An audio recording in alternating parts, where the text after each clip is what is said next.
Hello, everyone. This is Mark Dempsey with the National Convergence Technology Center here at Collin College. Can you hear me okay? I can Okay, hear you, great. Mark. Thank Yes, you. Mark, we can hear you. Fantastic. Yes, we can hear you. Thank you. So thanks everyone for joining us today for our second Brown Bag Lunchtime webinar. If you haven't already, please take a quick moment to put your name and your school organization there in the chat box so we can see who's here. You can also use that chat box to send along questions. We definitely will have time at the end or along the way to answer some questions. We also have a very short survey for you at the very end, I'd like for you to take for us. Okay, so with us today is Dr. Ruby Daniels. She is a faculty member at Texas A&M San Antonio, and she's going to discuss with us how to help students avoid LinkedIn blunders. I saw this presentation earlier this year in Seattle, and I think you'll find it very interesting. So Ruby, thank you for your time, and I'm going to turn it over to you now. Thank you. Sure, it's great to be with everybody. And as Mark mentioned, today we're going to talk about LinkedIn and how students can use it to market their skills to potential employers. And this task can be more challenging than it first seems. I found that most students already know that they need a LinkedIn profile, but the problem is they're really not quite sure what to put in their profile. And the process of landing a new job, I sort of liken it to running a business. Before you advertise, business owners have to first figure out what they're selling. In the same way, students must first figure out what they're selling to potential employers before they can promote it in LinkedIn. So during our time together today, I hope to reframe the job search process for you so that students are more intentional in how they share information on LinkedIn. And so after providing you with some general background information, I'll share information about a national study that we conducted. And then I'm hoping we're going to have a fair bit of time to discuss your questions so we can talk about the things that are of interest to you. So let's start first with some background. I am a lecturer in marketing, and so I focus on when we're selling things. And regardless of what we're selling, in marketing we use the 4 Ps: product, place, price, and promotion. And I'll suggest that students, when they market their skills to potential employers, they are also selling themselves. So let's unpack that process. First, there's the product. And we ask ourselves, well, what are we selling? Or, what are our college students selling? Well, they're selling their knowledge, skills, and abilities. So, and I'm sure you know this, the selection of an appropriate college degree is extremely important. You want to pick a degree that's going to give you skills and knowledge that are in high demand from employers, right? So the degree choice is important. But also, where do you want to work? The place. And I would suggest this is the geographic location. I'm in San Antonio, Texas, right? So do I want to work in San Antonio? Do I want to work in Houston? So you have to sort of think about that location. And you might even think about, even if you're going to be in your own town, you don't want a long commute maybe, right? So maybe I want to work on the north side of San Antonio. So students thinking about what geographic location, where do I want to place the services that I'm going to market? The next P in the marketing mix is price, right? It's how much do you want to earn? Your salaries, your benefits. And we encourage students to go and look and see what potential salary ranges they might be looking at if they pursue a particular occupation. And then comes the last P, which is promotion, right? How will you make sure that people hear about you? And that might be online job boards, it might be LinkedIn, it might be networking. But I would encourage students to really think about their marketing strategy, their product, place, price, and promotion, right? And actually there's one more P, and I'm going to suggest it's the most important P to consider, and it's what's called positioning, all right? So let me ask you a question. What's special about this cow? All right. I live in Texas. If I'm driving along the street, I see a brown cow. Honestly, I'm not even going to think anything about it. I'm going to just keep on going because there's nothing really particularly unique about a brown cow. All right. But what's special about this cow, right? A purple cow. If I was driving along the road and I saw a purple cow, I'd probably mash on my brakes and stop. I'd probably take a picture of that purple cow. Why? Because it's different, it's distinct, it's unique. And in marketing, that purple cow factor is what we call a unique value proposition. And there's actually an excellent book called The Purple Cow that's written by Seth Godin. And he encourages people as they're marketing things to ask, what makes you remarkable? What gives you a competitive advantage? And a lot of times our students don't really think about what their unique value proposition is that's going to motivate an employer to hire them. And I'm going to suggest throughout this presentation today that really the purple cow, our students' purple cow, is at the center of how we market our job skills to potential employers. We have to know our product, our place, our price, our promotion, and we mix all of those things together to position ourselves to potential employers so they know what makes you better than all of the other applicants. And we're going to talk a little bit more with some examples about, how do I find my purple cow in a minute. Now, I'm sure you guys know that 9 out of 10 recruiters are using LinkedIn when looking for job candidates. And there is absolutely no shortage of information on the internet about LinkedIn, all kinds of tips you can follow, how to have a great LinkedIn profile. But the gap in the literature is that there hasn't been a systematic analysis of whether people actually follow practitioner tips. And there's been no research of current or former community college students' LinkedIn profiles. So literally looking at their profiles to see if they're getting what they need to out they're being given in their training. So the purpose of our study was to explore how effectively current and former community college students market themselves in a LinkedIn profile.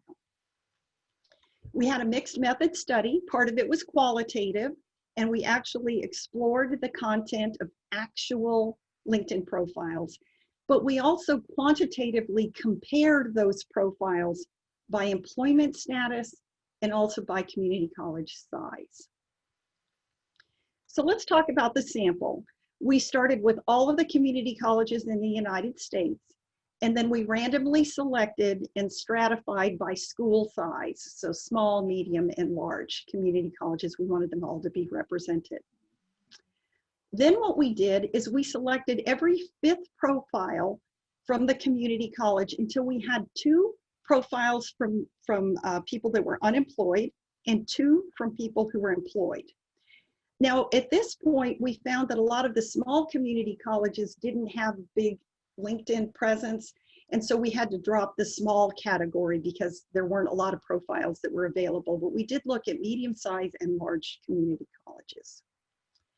We ended up with profiles representing 34 states from 89 community colleges and a total of 340 LinkedIn profiles. Here are the variables we looked at. We looked at photo, sections. We looked at the about and experience sections. We looked at general writing, and then we considered employment status and community college size. Now, when it comes to photo, we looked for a photo of a person, okay? Sometimes people put graphics or symbols in, or they'll put a picture of their pet or something in there, but we're looking for, did the profile include a picture of a person? We also looked at what's called the About section, and it's located directly beneath the header of the LinkedIn profile. And I describe to my students, the About section is really what I call the purple cow section. It's an opportunity for you to explain in your own words, what is your unique value proposition? What makes you stand out from the rest? And what we did is we coded the information in the about section from a 0 to a 5. A 0 meant that they didn't have an about section, and then a 5 was just a really outstanding statement of their unique value proposition. We looked at the experience section with the work summaries. And again, we went from a 0 to a 5 on the ratings, where 0 was none, some people didn't have an experience section, all the way down to really excellent job descriptions. And when we looked at the experience section, we kind of put on the hat of a recruiter. So imagine if you were a recruiter and you were reading this profile. When you read it, would you think, wow, I want to hear some more about this person, right? That's what we were hoping for. Or is it more kind of, oh, it's just another profile, nothing special here, I'm going to move on. And so we tried to capture that in the coding that we had with the experience section. We also looked at writing, okay, spelling, grammar, punctuation, and we went anywhere from no errors all the way up to what we characterized as major errors, which were 6 or more writing errors. Then what we did is we put all the URLs for these LinkedIn profiles, we put them in a big Excel spreadsheet with the links to the profiles, and we had 3 independent coders each look at the profiles because we wanted to make sure our measurement was reliable, and 3 separate people coded from June until July of 2019. And here's what we found. As far as photo goes, community college profiles that we looked at, 23%, about 1 in 4, did not have a photo at all. And I think you guys can tell just from the examples on here, the ones with photos are much more personal, more welcoming, opportunity to kind of build kind of a relationship with the person who's reading it versus just placeholder or a generic graphic. Connections. The average was about 200, but you'll see it was varied.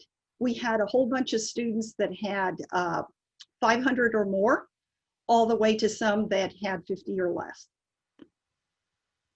Now this was interesting, the about section. A full third of the community college profiles we looked at, the students made no attempt to put anything in the about section. It was just not even listed. And I suspect this is because a lot of times people don't know what to put in the about section. Now, of the people who did attempt some information in the about section, 68% of them had poor or below average information in the about section. All right. Look how few had good or excellent about sections. So these would be characterized as real kind of brown cow, not purple cow kinds of descriptions. So let's look at an example. All right. So here's a profile with the identifying information kind of removed. We have an engineering technician. And notice there are only 5 words that are in the about section, and then he attaches a resume. All right. A lot of times people won't even open an attachment. So there's a real lost opportunity in this profile to explain what is unique or special about this particular engineer. All right.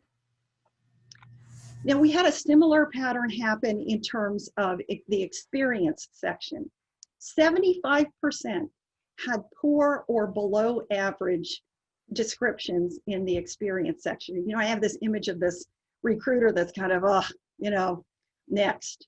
They're not really looking, it's nothing impressive. So again, let's look at an example. And we saw examples like this frequently.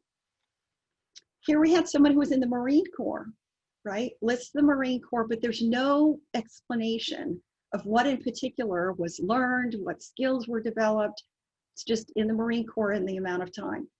And we saw a disturbing number of times when people just list nothing or unemployed or not applicable. And that's what they listed in the experience section. Again, I wonder if it's just that people aren't quite sure what to put in that section, right? Or maybe they don't have a lot of job experience that would be in that section. We also looked at writing, and 39%, that's about 4 in 10, had major writing errors. And a lot of recruiters indicate this is just a mistake that turns them off right away, because we have technology to check our spelling. It's very easy to go in and fix an error in a LinkedIn profile. So this was a bad sign that we had 4 in 10 with writing errors. Here's an example, right? This one kind of makes me sad, right? Student. It's the way this student kind of listed in their writing. So then we did comparisons, all right?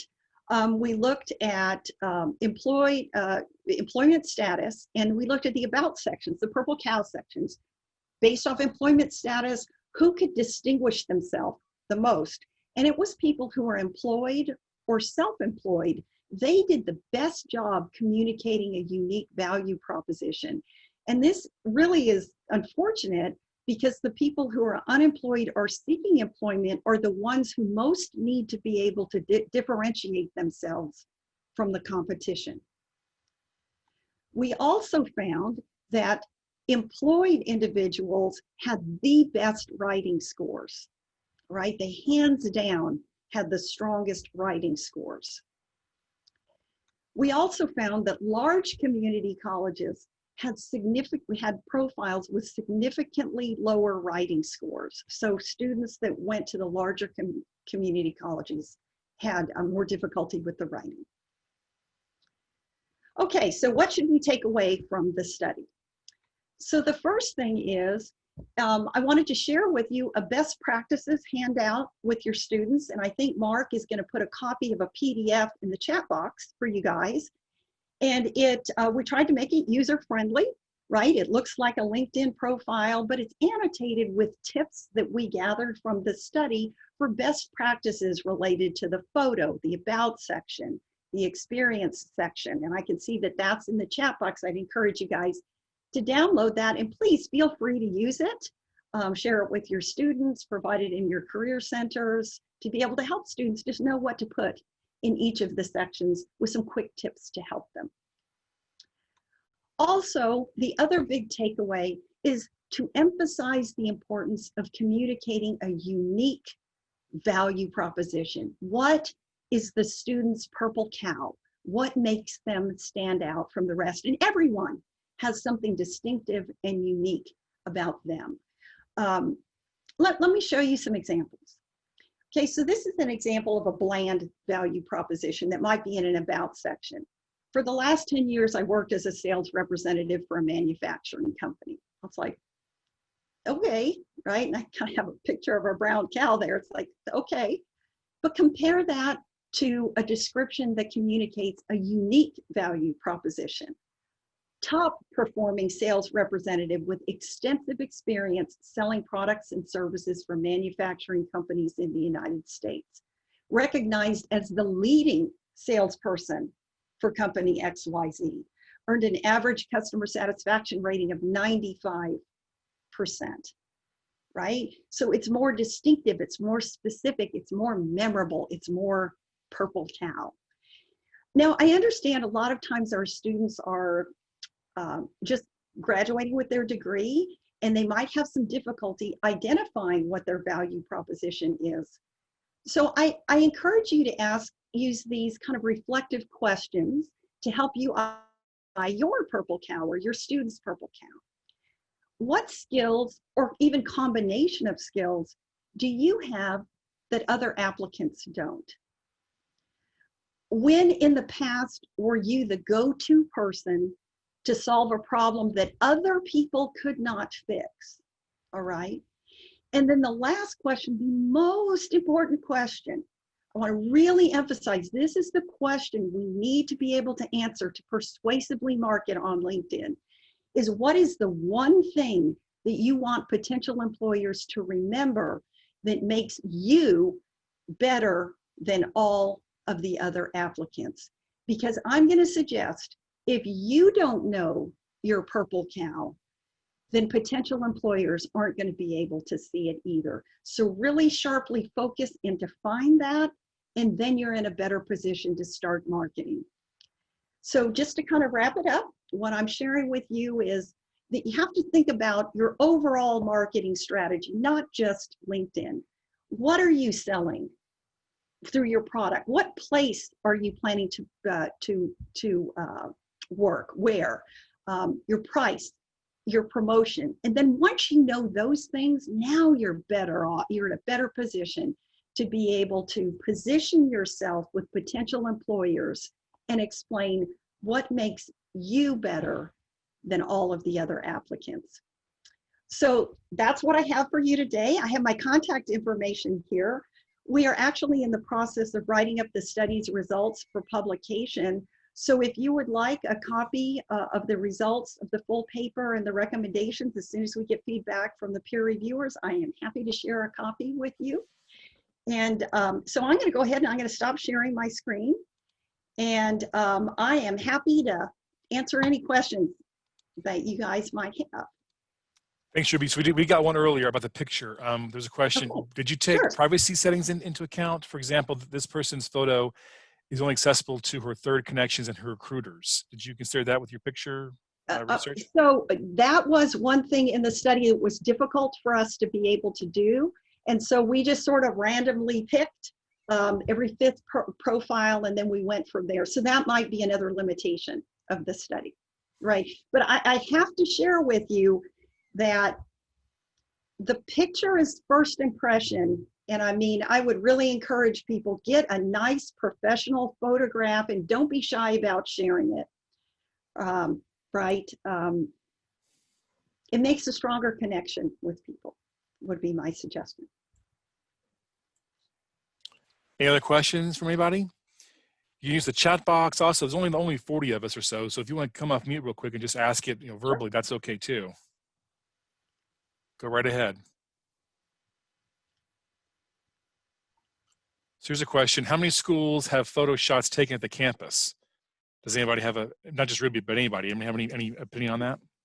Well, let me just say, I think that's something every community college should be doing, because most of the time they have some kind of photography department, and what a great benefit to be able to offer students that they would have a professional photograph to be able to do.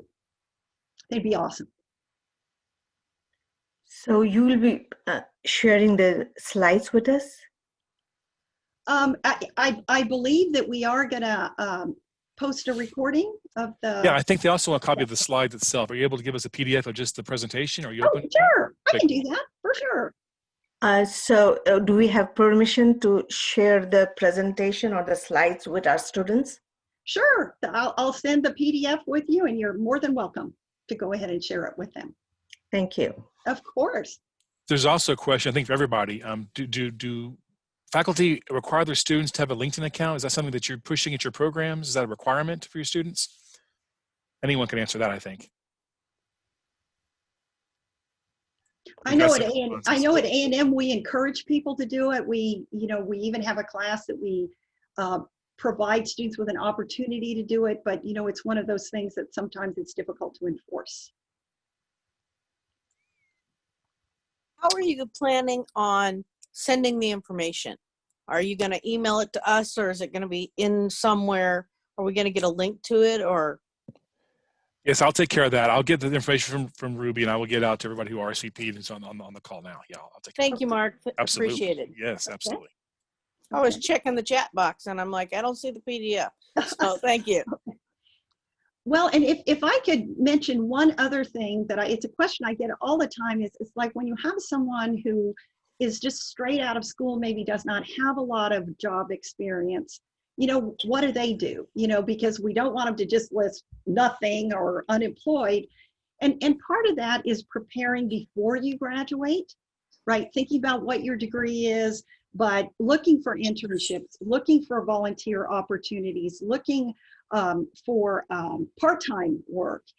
And so sometimes a lot of our students, they're already working part-time, but they're not quite sure how to position that part-time experience or that volunteer experience to highlight something that goes with their particular desired vocation. So let's just say that we had someone who was going to get an associate's degree in nursing. but her only prior positions maybe were in retail. And so, you know, it's like, I have retail experience, but I want a job in nursing. What should I do? What should I say? And so a lot of times what I'll encourage people to do is again, look for internships, but try to draw a connection between whatever that part-time or volunteer work is with what you ultimately will be doing. So let me continue with the nursing example.